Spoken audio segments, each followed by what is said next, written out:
जाऊन आम्ही फ्रेश होऊन आलेलो आहोत आणि आता आम्ही निघालेलो आहोत ग्रामदेवतेच्या दर्शनाला. कुठे चाललोय? आपण मोठ्या आईचं दर्शन घ्यायला. पण कोणत्या देवीच्या इथे आई? पावनाई देवी. पावनाई देवी? आई तिचं नाव पावनाई का आहे? कारण ती सगळ्यांची इच्छा पूर्ण करते. हो आई. मंदिराच्या आवारातच इथे चाफ्याच्या फुलांचं एक सुंदर झाड आहे. इतका सुंदर सुगंध येतो ना. आपण हीच फुलं मोठ्या आईला अर्पण करणार आहोत.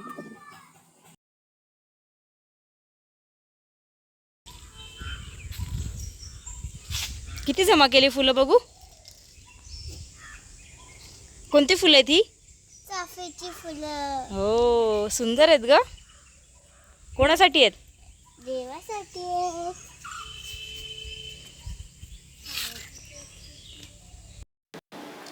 ही मंदिरातली पावनाई देवीची मूर्ती.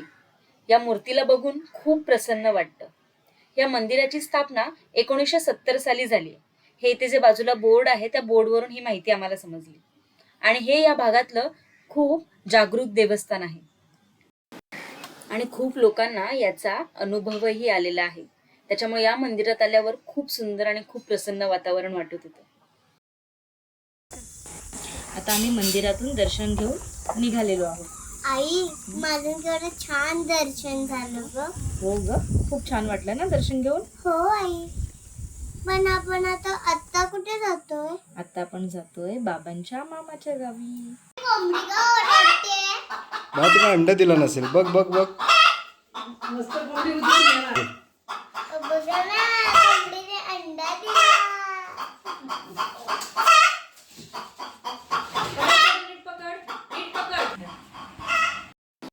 पंती येणार म्हणून पणजीची जोरदार तयारी चालू आहे आणि देवहूती पणजीला खूप मदत करत आहे. अशा प्रकारे देवहूतीने आणि पणजीने आम्हाला चूल पेटवून दिली आणि आता आम्ही लागणार आहोत जेवणाच्या तयारीला. चुलीवर जेवण करणं म्हणजे बाप रे, तो धूर सगळ्या डोळ्यामध्ये. पण आता गावी आलोच आहोत तर मग विचार केला की चुलीवरच जेवण जेवूया.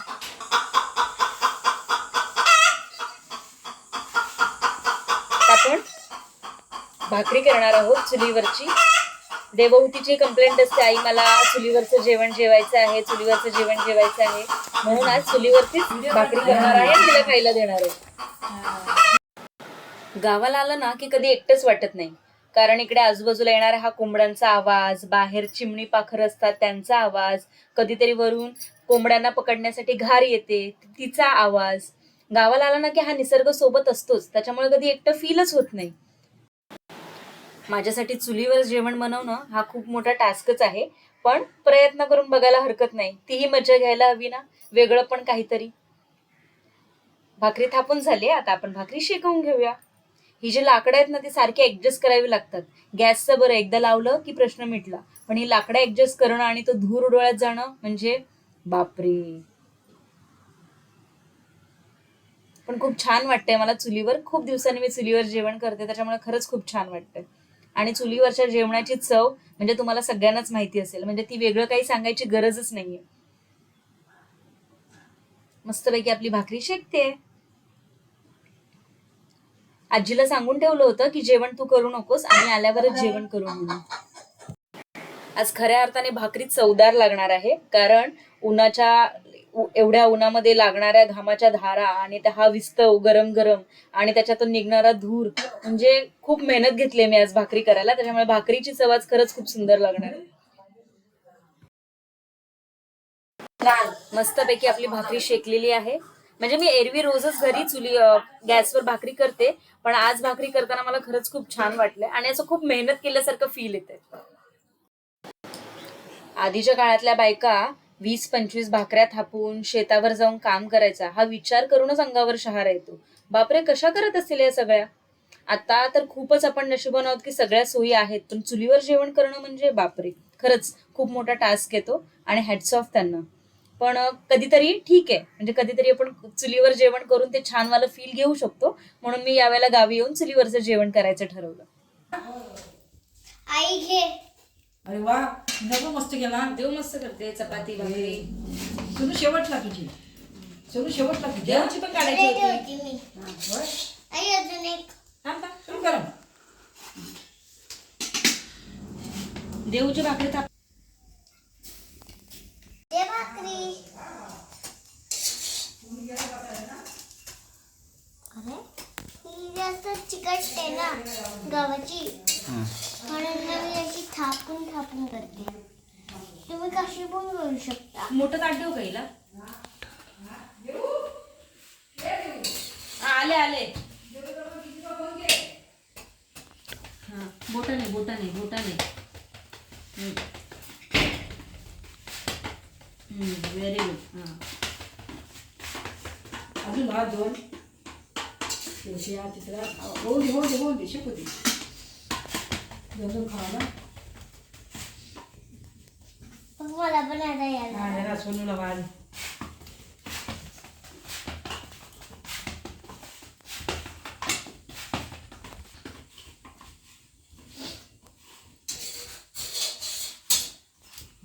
दाबू नको. माझी बघून देवहूतीने इथे खूप सुंदर भाकरी केली आहे. एरवी ती मला अशीही मदत करत असते, त्याच्यामुळे आमच्या दोघींमधला संवाद होतो, फोनचा वापर थोडासा कमी होतो. त्याच्यामुळे ही मदत ती मला थोडी थोडी करत असते, तोडक्या मोडक्या का होईना, पण तिची मला खूप मदत होते या सगळ्या गोष्टींमध्ये.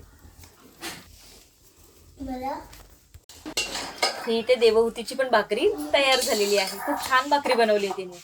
आणि आज तर पंजूला तिच्या हातची भाकरी खायला भेटणार आहे, त्याच्यामुळे काय विशेषच आज. पण खरंच खूप छान भाकरी केली आहे देवहूतीने. आज भाकरी सोबत ही गावठी पालेभाजी करायचा बेत ठरवला आहे. त्याच्यामुळे भाकरी आणि ही पालेभाजी ह्या दोघांचं कॉम्बिनेशन म्हणजे अमेझिंग. तर भाजी साफ करून घेऊया आणि पालेभाजी बनवूया.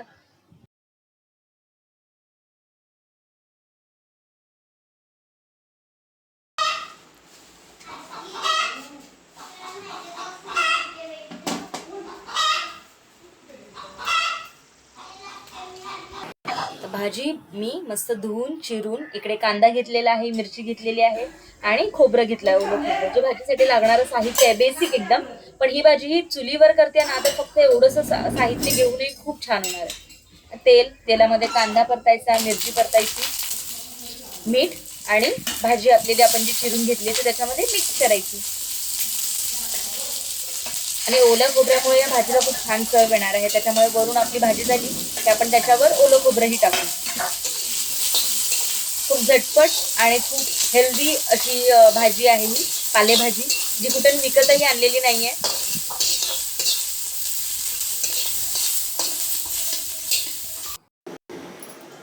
कांदा मस्त परतून झालेला आहे. आता आपण ह्याच्यावर आपण जी चिरलेली भाजी आहे ती घालून घ्यायची. डोळे खूप जी धूर येतो ना त्याच्याने डोळे खूप खरंच झुमतायत. भाजी खाताना ह्या सगळ्या गोष्टींची आठवण येणार आहे आणि भाजी खरंच खूप छान होणार आहे, चविष्ट. त्याच्यामध्ये मी चिरलेली सगळी भाजी घातली आहे आणि आपण व्यवस्थित परतून घेऊया. हे खूप सोपं असतं की ना, वेगळं कुठलं भांडं घ्यावं लागत नाही. आपण ज्याच्यामध्ये भाकरी करतोय आपण त्या लोखंडाच्या तव्यामध्ये आपण भाजी पण करतोय, त्याच्यामुळे लोहही त्या भाजीमध्ये मिक्स होतं. मस्तपैकी आपली भाजी परतून झालेली आहे.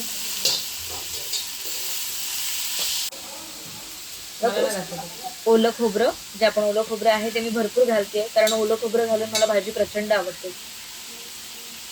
ह्याच्यामध्ये तुम्ही शेंगदाण्याचं कूट पण घालू शकता, शेंगदाणे बारीक करून भाजून. पण ओलं खोबरं, कोकणामध्ये ओलं खोबरं जास्त यूज केलं जातं, कारण खासियत आहे कोकणामध्ये, नारळ असतात.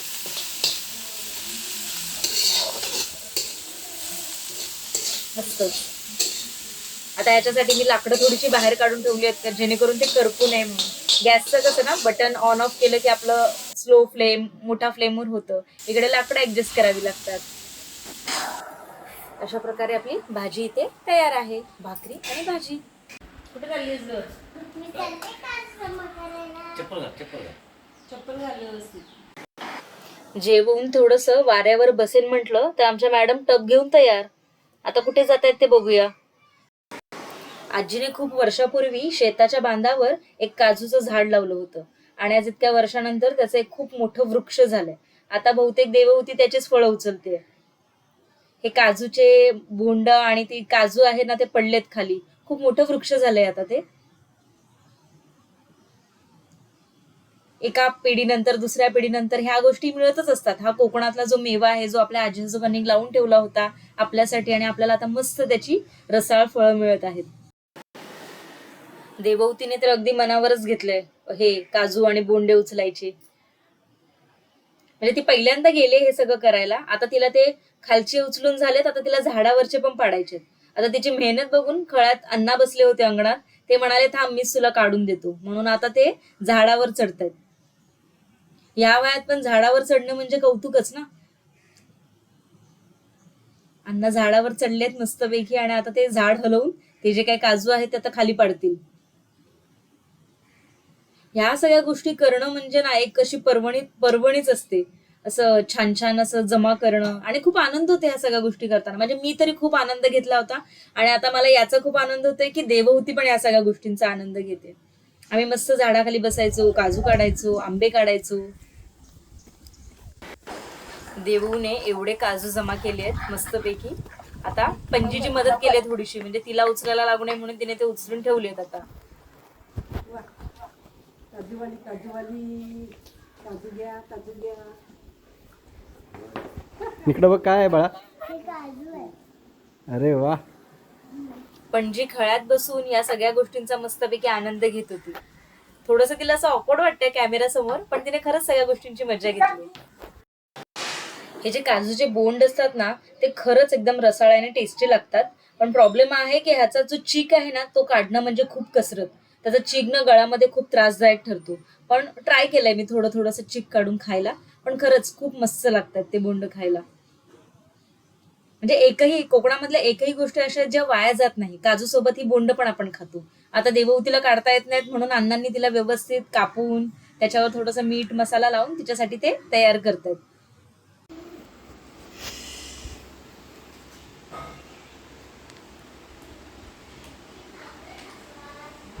खूप मेहनत चालली आहे.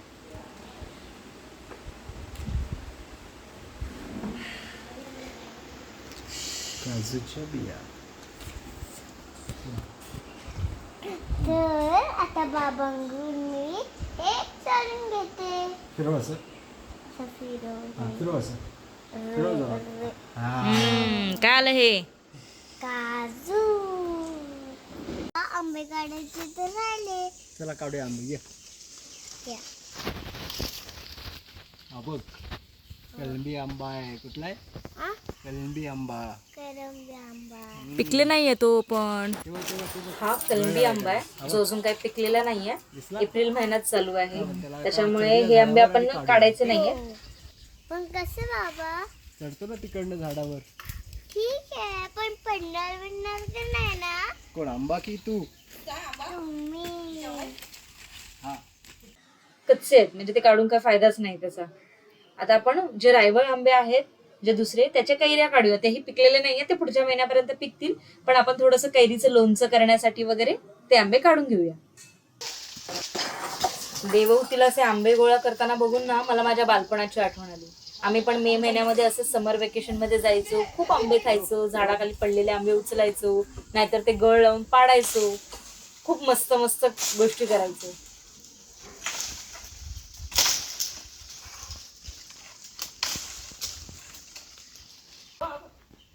दाखव ग काय तुझ्या हातात? कच्चा आंबा. त्याच्याने आम्ही तर कैरी बनवूया. आंबे पडता पडता अचानक हा पाण्याचा टँकर आला. भर उन्हामध्ये उन्हाच्या त्या तापमानामुळे पाईपलाईन फुटली, त्याच्यामुळे आता पाणी असं टँकरने आणावं लागतं.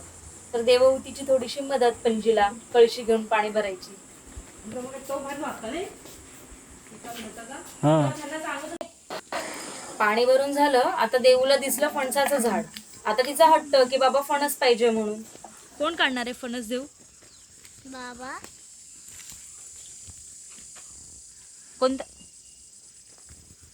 कोणता फणस काढायचा?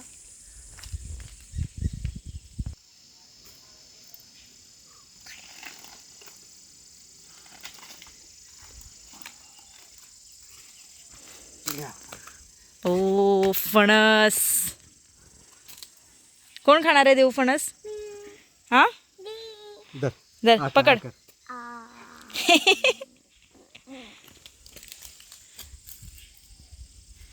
अशी पकड.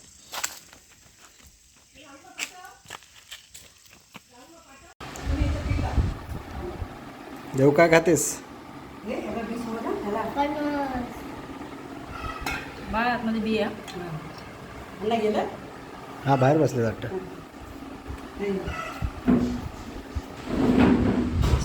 कसं आहे फणस? मस्त आहे खायला.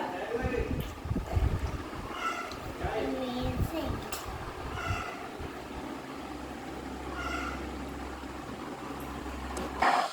फणस ना एकदम गोड आणि रसाळ आहे ना आई. हो ग, खूप सुंदर आहे फणस, एकदम गोड. हो ग आई, मला आवडला तो. असं वाटतं पूर्णच तोंडामध्ये टाकावं, पूर्ण म्हणजे. या समर वेकेशन मध्ये मामाच्या गावी राहायला फक्त एकच दिवस भेटला, त्याच्यामुळे एका दिवसात आम्ही खरंच खूप मज्जा केलेली आहे. आणि आता जायचं घरी आपल्या. त्याच्यामुळे देवहूती सगळ्या पंजांना मस्तपैकी भेटली आहे, त्यांचा आशीर्वाद घेते. हा एक दिवस पण आहे ना खूप असं स्मरणात राहणार आहे, म्हणजे असं न विसरणार. कारण एका दिवसात आम्ही एवढी मज्जा केली ना. हा एक दिवस कधी गेला तो समजलाच नाही. कधी आलो आणि कधी दिवस संपला. पण आता वेळ आली आहे निघायची, त्याच्यामुळे परत आम्ही आमच्या घरी निघालोय.